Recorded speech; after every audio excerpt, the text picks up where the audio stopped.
నిజానికి 15-16 శతాబ్దంలో విజయనగర సామ్రాజ్యం సమయంలో అటు ముస్లింల దండయాత్రలు కానీ ఆ తర్వాత వచ్చిన క్రిస్టియన్ మిషనరీలను కానీ ఎదుర్కొని నిలబడి ధర్మాన్ని, దేశాన్ని, సనాతనాన్ని కాపాడింది ఈ సామాజిక వర్గమే. ఈ సామాజిక వర్గం ఒక రక్షకులుగా ఉన్నారు. దేశాన్ని, ధర్మాన్ని కాపాడడంలో ఒక వారియర్స్ గా ఉన్నారు. ఒక యుద్ధ వీరుల్లాగా నిలబడగలిగారు. ఈ విషయాన్ని గుర్తెరిగి ఉండాలి. ఈ రోజు పవన్ కళ్యాణ్ గారు చేస్తున్న యుద్ధం అలాంటిది కాదా? ఒక్కసారి ఆలోచించండి. దేశం మీద 2000 సంవత్సరాలుగా జరిగిన అఘాయిత్యాలు, ఆ తరువాత జరిగిన విష సంస్కృతులు తీసుకొచ్చి ఇక్కడ భారతదేశ పరిస్థితులని, సనాతనాన్ని మొత్తాన్ని కూడా మార్చేస్తున్న దుస్థితులు. ఇప్పుడు ఇలాంటి నాయకుడు దేశానికి లీడర్ గా కావాలి. దేశ్కి నేతగా మారగలిగేలాంటి వ్యక్తిని మీరు తయారు చేసుకోవాలి. ఎందుకంటే ఈ సామాజిక వర్గమే ఆ విధంగా నిలబడుతూ వచ్చింది కాబట్టి.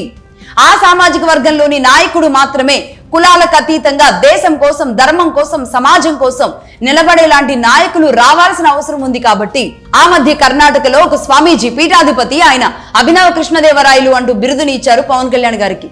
మేబీ ఇదే ప్రకృతి కోరుకుంటుందేమో. ఆనాటి విజయనగర సామ్రాజ్యం నుంచి ఆనాడు మతం మీద జరిగిన దాడిని అడ్డుకుంది ఇదే కాపులు, ఇదే బలిజలు, ఇదే విజయనగర సామ్రాజ్యంలో చివరిలో ఉన్న తిరుమల రాయులు వారు, పెద్ద తిరుమల రాయులు వారు, ఆ తర్వాత పెదకోనేటి రాయుడు వారు, అలాగే తంజావూరు, అలాగే మధురై నాయకరాజులు, వీళ్ళందరూ సనాతనాన్ని కాపాడడం కోసం అడ్డంగా నిలబడ్డారు. ధర్మ రక్షణ కోసం వాళ్ళ ప్రాణాలని తృణప్రాయంగా వదిలేశారు.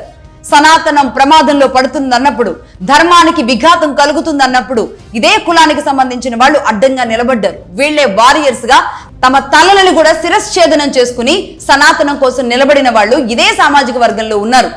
ఇక ఆ తరువాత బ్రిటిష్ వాళ్ళ ఉద్యమ సమయంలో అప్పుడు కూడా నిలబడిన వ్యక్తి బ్రహ్మ సమాజ వ్యవస్థాపకులు.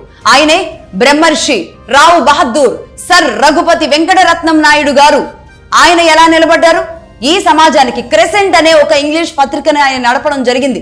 అలాగే విభూతి ఉద్యమాన్ని తీసుకొచ్చారు. విభూతి ఉద్యమం ద్వారా ప్రతి ఒక్కళ్ళం మేము విభూతి ధరిస్తాం, సనాతనులం అని ఎవరికి తెలియజేశారు? ఏకంగా లండన్ రాణికి అర్థమయ్యేలాగా. ఆవిడ ఇంగ్లీష్ లో మాత్రమే చదవగలరు కాబట్టి ఏకంగా ఒక పత్రిక నడిపి విభూతి ఉద్యమ తీవ్రతను ఏకంగా లండన్ లో కూర్చొని ఉన్న లండన్ రాణికి వినబడేలాగా చేశారు.